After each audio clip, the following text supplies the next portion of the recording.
Good morning everyone. Today we start अर्थाश्रय जो 21 बतलाए गए हैं, बहुत इम्पॉर्टेंट हैं। आचार्य अरुणदत्त ने 20 प्रकार के अर्थाश्रय माने हैं, जैसा कि यहाँ पे उन्होंने मेंशन भी किया है। और तंत्र युक्तिकार ने उपधालोप नाम से एक और आश्रय माना है, और इसीलिए 21 यहाँ पर बोले गए हैं। क्या कहता है कि जो क्रमहीन है, क्रमहीन से अर्थ लिया गया है जैसे 1 2 3 4 5 6, ये क्रम है। और क्रमहीन का अर्थ क्या हुआ? 1 5 7 9 8 2 3 4, इस तरह का ये क्रमहीन। प्रसंग रहित, प्रसंग का अर्थ है टॉपिक जिसका नहीं है, और लेकिन उसको स्टार्ट कर दिया गया है किसी विषय को। गूढ़ अर्थ, डीपली सिचुएटेड मीनिंग्स के बारे में ज्ञान जिसमें प्राप्त होता है। कहता है शास्त्र को आसान बनाने के लिए जिस प्रकार तंत्र गुण, तंत्र दोष, तंत्र युक्ति, 21 ये अर्थाश्रय, 17 ताच्छिल्य, कल्पनाएं सप्तविध, ये जो सबका निर्माण किया गया है, ये इनका समुचित ज्ञान अपेक्षित है। उसी प्रकार आश्रय का भी ज्ञान उतना ही, अर्थाश्रय का भी ज्ञान उतना ही आवश्यक है। क्या कहता है? शास्त्र में जो विभिन्न विषयों को जो आचार्य ने लिखा है या उनका वर्णन किया है, उनके समुचित ज्ञान के लिए, उस समुचित अर्थ को समझने के लिए आश्रय का आश्रय लेना बहुत ही जरूरी है। यहाँ जो आश्रय शब्द है वही मैं आप लोगों को बोल रहा हूँ। आश्रय का आश्रय लेना बहुत ज़रूरी है यदि आप शास्त्र के अर्थ ज्ञान को समझना, शास्त्र क्या कहना चाहता है, किस तरह से कहना चाहता है। आश्रय शास्त्र में प्रतिपादित शब्द हैं, वाक्य हैं, अर्थ हैं एवं भाव हैं, उनको समझने के लिए, उनकी संगति बैठाने में बहुत ही महत्वपूर्ण है। शास्त्र में जो आश्रय बतलाए गए उनके अध्ययन से ज्ञात होता है, उनके अध्ययन से समझा जाता है कि एक विशिष्ट प्रकार के नियम शास्त्र को समझने के लिए बनाए गए हैं। उनके अध्ययन से शास्त्र में अपनाई गई विशिष्ट शैली, जो विशिष्ट नियम, जो अतिरिक्त शास्त्रकार ग्रंथ लिखते समय अपने विचार कुछ विशिष्ट नियम शैली का आश्रय लेता है, इसका ज्ञान भी शास्त्र ज्ञान के लिए आवश्यक है। कहता है कि शब्द की प्रक्रिया को भी आभास मिलता है। अष्टांग संग्रह के टीकाकार आचार्य अरुणदत्त ने यह 20 माने, और तंत्र युक्तिकार ने उपधालोप नाम से अधिक मानकर आश्रय का उल्लेख किया है। सबसे पहले जब मैं इसके बारे में आपको बताने जा रहा हूँ, तो आप लोग एक और भी, भट्टार हरिश्चंद्र ने 21 आश्रयों का उल्लेख किया।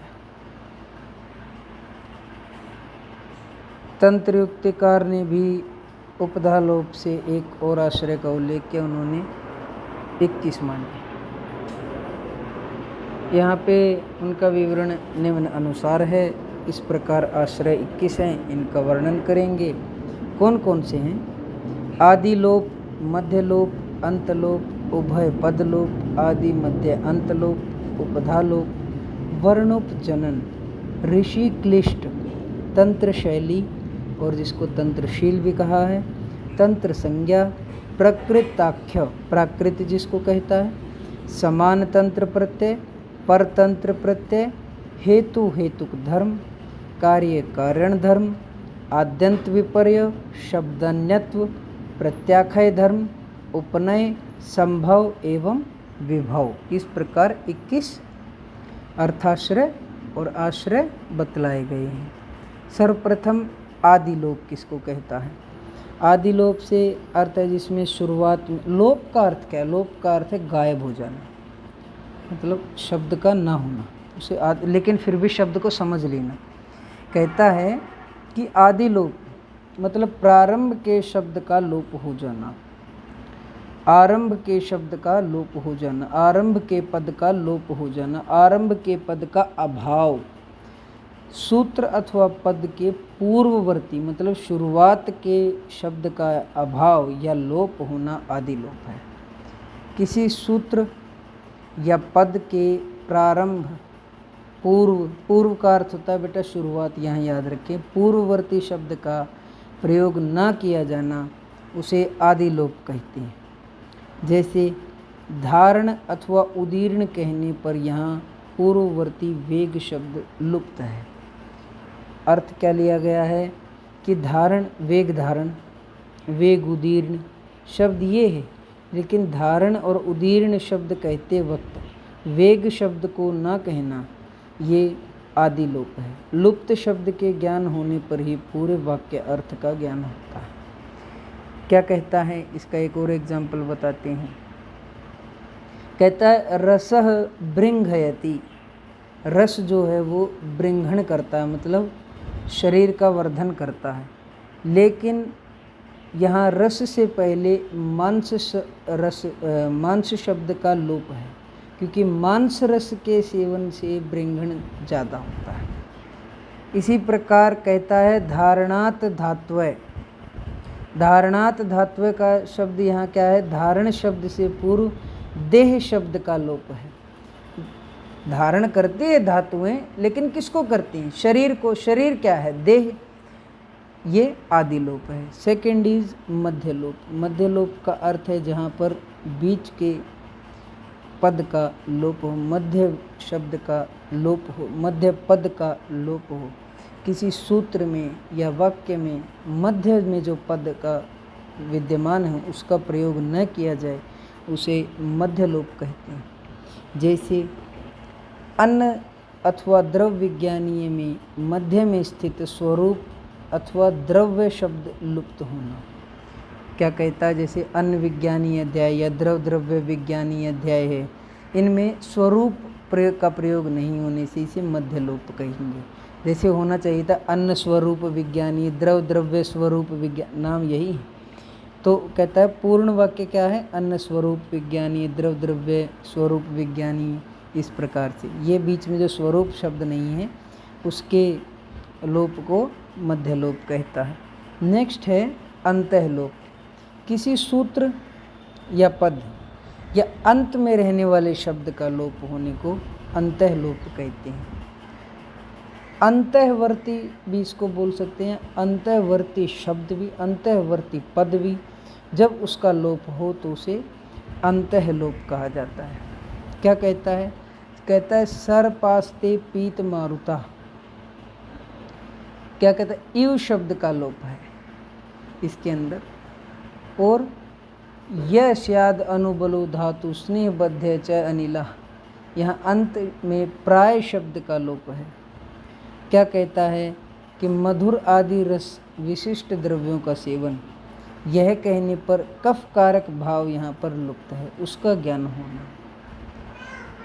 क्या कहता है, सर्पास्ते पीत मारुता, यहाँ पे इव शब्द का लोप के मतलब सर्प जो रहते हैं वो पीत जल का, पीत मतलब हवा, मारुत मतलब हवा, पीत माने पीला, के हवा का सेवन करने वाले होते हैं।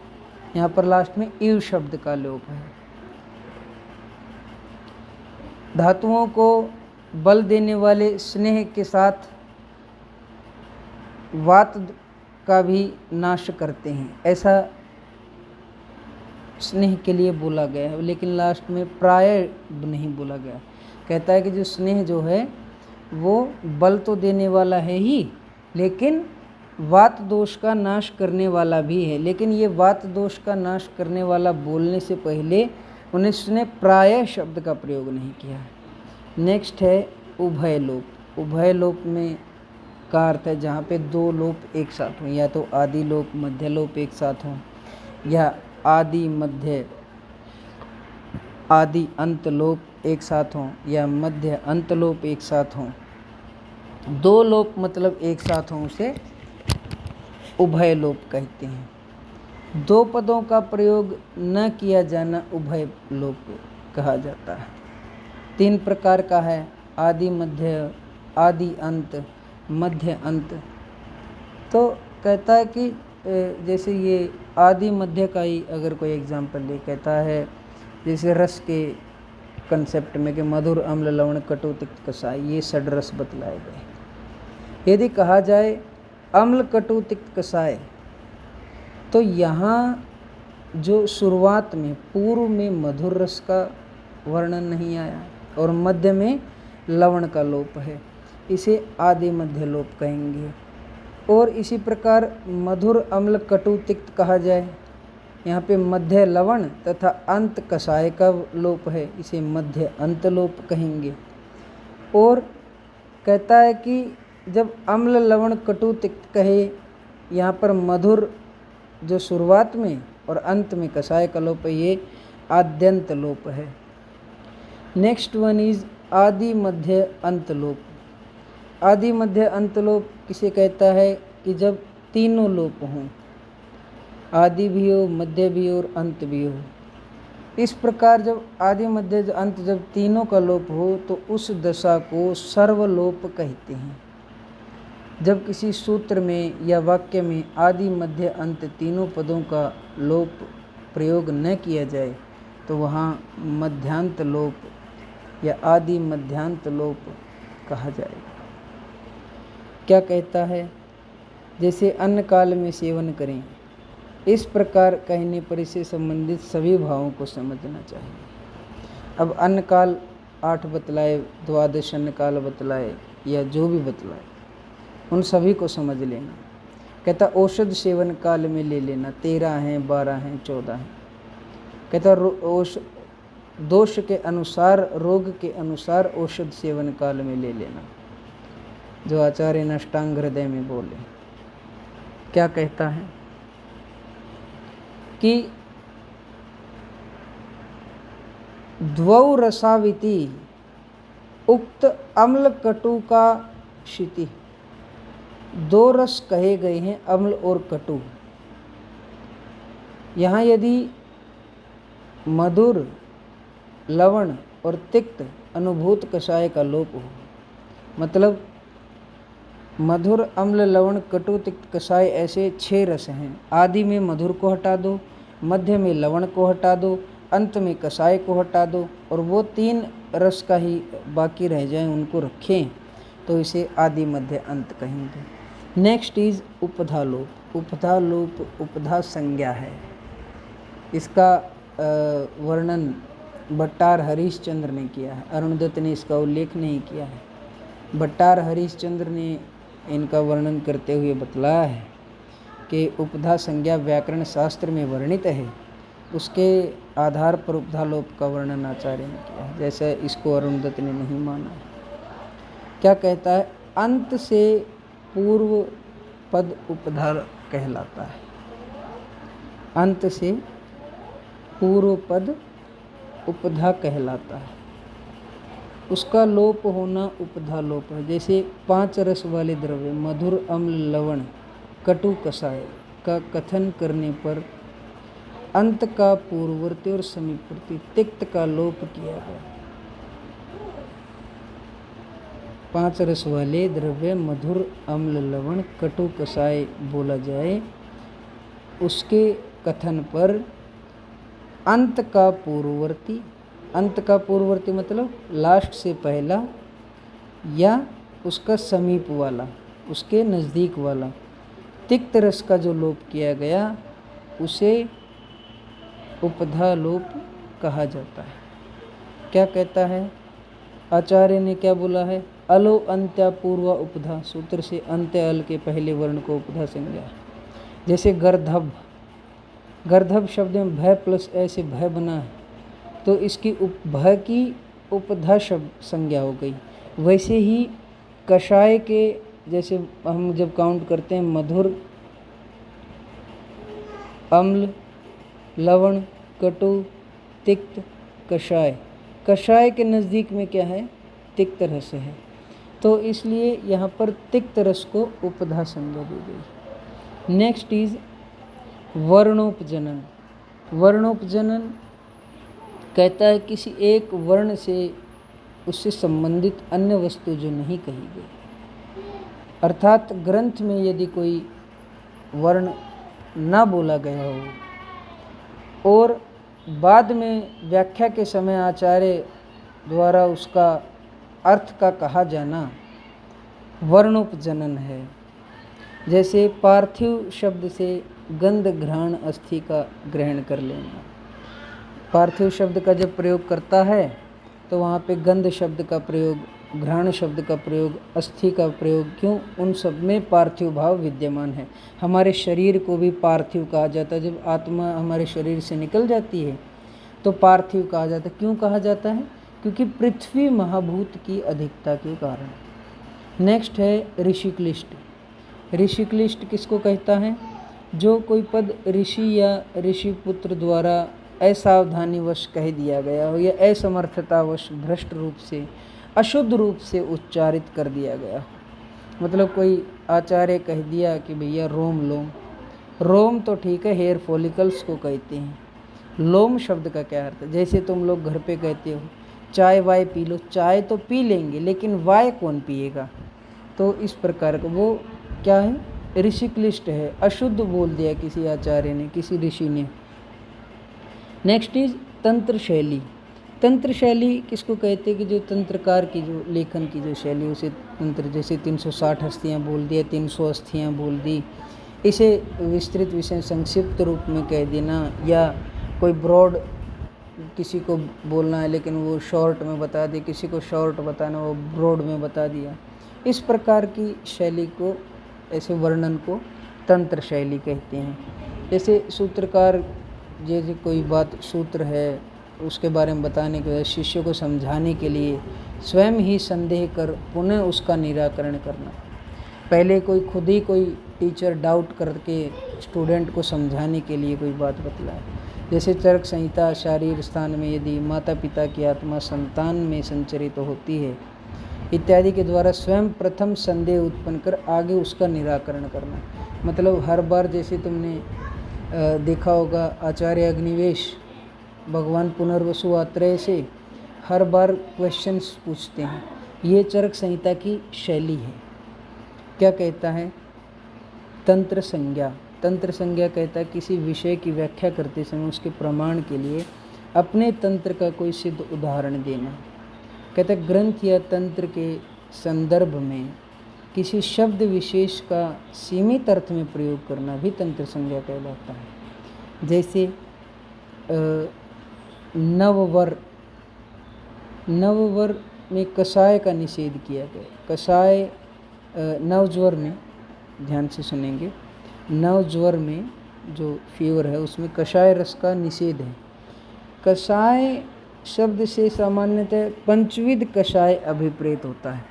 जैसे स्वरस, कल्क, क्वाथ, हिम, फांट, ऐसे 5 कषाय भी बोले गए हैं। लेकिन जो नवज्वर के जो प्रसंग में जो कषाय शब्द का अर्थ लिया गया है वह रस के अर्थ में लिया गया है। और भी दूसरा भी एग्जाम्पल है, जैसे कहता है तिक्त पित्त विशेषण प्रयोज्य, कटुक कफे। इस प्रकार स्वकीय तंत्र संज्ञा से तिक्त कटु कषाय पंचविध स्वरस आदि कल्पना से निषिद्ध है। लवण रस की कोई कल्पना बन नहीं सकती है, ना स्वरस बन सकता, ना कल्क बन सकता, ना क्वाथ, ना हिम, ना फांट, तो वहाँ उसे तंत्र संज्ञा दी गई है। नेक्स्ट है प्राकृताख्य या प्राकृत या प्रकृत। इसका प्रकृत का जो सामान्य अर्थ जो है वो है प्रस्तुत करना। प्रस्तुत करना कि शब्द के अर्थ का ज्ञान करना। औषध प्रसंग में सैंधव शब्द का प्रयोग लवण समझना है, न कि घोड़ा। मैंने आप लोगों को एक बार पहले भी बताया था कि सैंधव घोड़े को भी बोला जाता है और सैंधव नमक को भी बोला जाता है। ग्रंथ में जहाँ जैसा टॉपिक आए, जैसा प्रसंग आए, तद अनुसार ही अर्थ को ग्रहण कर लेना। जैसे क्षार, क्षीर, फल, पुष्प, भस्म, तेल, कंटक, यह औद्भिद गण हैं। इसी संदर्भ में यदि क्षीर शब्द से स्नूही, अर्क आदि का भी क्षीर अभिप्रेत है, न कि गाय भैंस आदि का क्षीर। जब प्लांट्स के बारे में बात हो रही हो और वहाँ पे क्षीर शब्द का प्रयोग आ जाए तो वहाँ पे समझना है कि जो प्लांट्स से जो दूध निकलता है वो। यहाँ ये नहीं समझना है कि आप लोगों को कि गाय का, भैंस का, बकरी का, भेड़ का, घोड़ी का, हथिनी का, बिस्तरी का, इन क्षीरों को नहीं समझना है।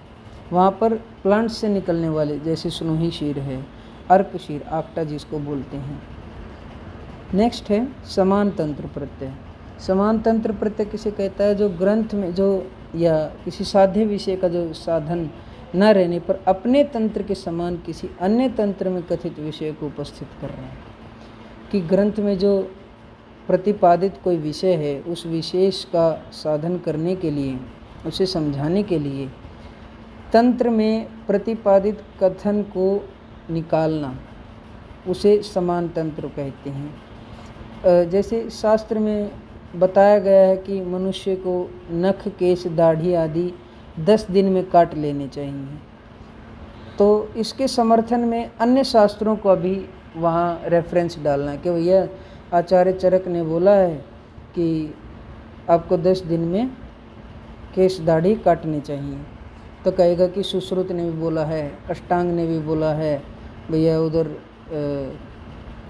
और जितनी संहिताएं हैं उनमें भी ऐसा बोला गया है। तो इस प्रकार का जब कोई उसके लिए टॉपिक निकाले, टॉपिक तो नहीं कहेंगे इसको, इसके लिए आप रेफरेंस शब्द इसके लिए मुख्यतः प्रयोग होगा कि कोई रेफरेंस निकाले पर्टिकुलर, उसको समान तंत्र प्रत्यय कहते हैं।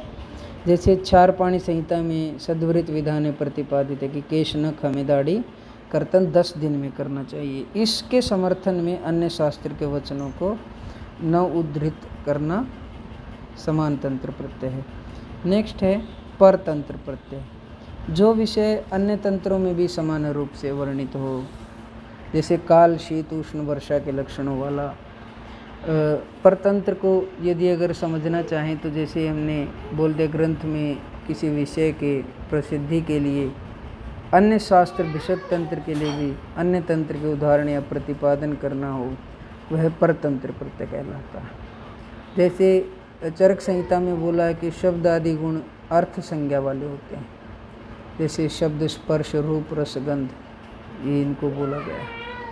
आत्मा, इंद्रिय, मन, इंद्रियों से शब्द आदि गुणों का सन्निकर्ष होता है। जब इन तीनों के बारे में जब आचार्य बोलता है तो कहता है जब आत्मा, इंद्रिय, मन, इन द्रव्यों से शब्द आदि गुणों का सन्निकर्ष नहीं होता, क्योंकि सन्निकर्ष का संयोग को कहते हैं, मतलब आपस में जुड़ना, वह भी गुण है। इसके अतिरिक्त गुण गुण के आश्रित नहीं होते हैं, अतः यहाँ सन्निकर्ष की उपापत्ति है। और जब परतंत्र प्रत्यय की बात आए तो कहता है कि षड्रस हैं, मधुर, रम, लवण, कटु, तिक्त, कषाय। ऐसा ही चरक ने भी माना, सुश्रुत ने भी माना, अष्टांग ने माना, तीनों ने एक समान माना, उसे परतंत्र प्रत्यय कहते हैं। बहुत आसान भाषा में अगर इसको समझेंगे तो हेतु हेतुक धर्म है। हेतु हेतुक धर्म किसको कहता है? कि एक रोग का कॉज या हेतु या उसका निदान, उससे संबंधित किसी दूसरी व्याधि का भी निदान बने, उसे हेतु हेतुक धर्म कहते हैं। मधुर रस के सेवन से प्रमेह रोग हुआ और प्रमेह रोग से आगे मधुमेह हुआ, इसको हेतु हेतुक धर्म कहेंगे। जैसे पित्त अतिसार का पित्त और अधिक कुपित होकर रक्त अतिसार बन जाए, इसे हेतु हेतुक धर्म कहते हैं। नेक्स्ट है कार्य कारण धर्म। कारण से कार्य और कार्य से कारण उत्पन्न होता है, ऐसा निर्देश किया गया है सत्कार्यवाद में। वहाँ कार्य कारण धर्म जिसको बोला है। दोषों की विषमता से रोग उत्पन्न होते हैं, हमें सभी को पता है, और रोग उत्पत्ति से दोष वैषम्य हो जाता है, ये भी सभी को पता है। इसको कार्य कारण धर्म कहते हैं। जैसे कार्य संज्ञा से कारण का और कारण संज्ञा से कार्य का निर्देश करना कार्य कारण धर्म है। दोष भी रोग शब्द को प्राप्त करते हैं, वहाँ दोष कारण होते हैं। कहता है समस्त रोगों का कारण कुपित दोष ही है, ऐसा वचन भी है। वहीं दोष रोग कहलाता हुआ कारणभूत दोष में कार्यभूत रोग उपचारित होता है। नेक्स्ट है आद्यंत विपर्य। आद्यंत विपर्य किसे कहता है? पहले कोई प्रतिज्ञा ले ली कि दिल्ली जाऊंगा, कि प्रतिज्ञा पहले की गई कि दिल्ली जाऊंगा, और वर्णन के अवसर पर उसको पहले ना कहकर बाद में कहना, जिसकी प्रतिज्ञा में की गई उसको पहले कह देना, आद्यंत विपर्य है। जैसे यहाँ पे सूची कटाह न्याय भी आपको दिया गया है कि आपको सुई और तलवार में कौन सी चीज़ पहले यूज करनी चाहिए। कैसे कहता है आद्यंत विपर्य के बारे में? कहता है मन, 10 इंद्रियां और अर्थ और अष्ट प्रकृति, ये चतुर्विंशति तत्वात्मक पुरुष के बारे में बात करता है। यहाँ का मन का व्याख्यान करने के पश्चात इंद्रियों, उनके अर्थ और अष्ट प्रकृति की व्याख्या करके पंच महाभूत की व्याख्या की गई है। लेकिन आना चाहिए था कि पहले पंच महाभूत और इन सब की व्याख्या करता। वही है कि जो प्रतिज्ञा में, किसी प्रतिज्ञा में जिसकी प्रतिज्ञा पहले की हो और वर्णन के अवसर पर उसे पहले ना कहकर बाद में कहना, और जिसकी प्रतिज्ञा बाद में की गई हो उसको पहले कह देना, आद्यंत विपर्य है। जैसे आचार्य ने भी एक एग्जाम्पल दिया कि अन्नपान विधि में पहले पान का वर्णन है, अन्न का वर्णन नहीं किया गया। यह भी आद्यंत विपर्य का एग्जाम्पल है। Next is शब्दान्यत्व। शब्दान्यत्व कहता है कि पर्यायवाचक शब्दों का वर्णन किया हो। किसी रोग या अन्य द्रव्य के लिए एक से अधिक शब्दों का उल्लेख करना शब्दान्यत्व है।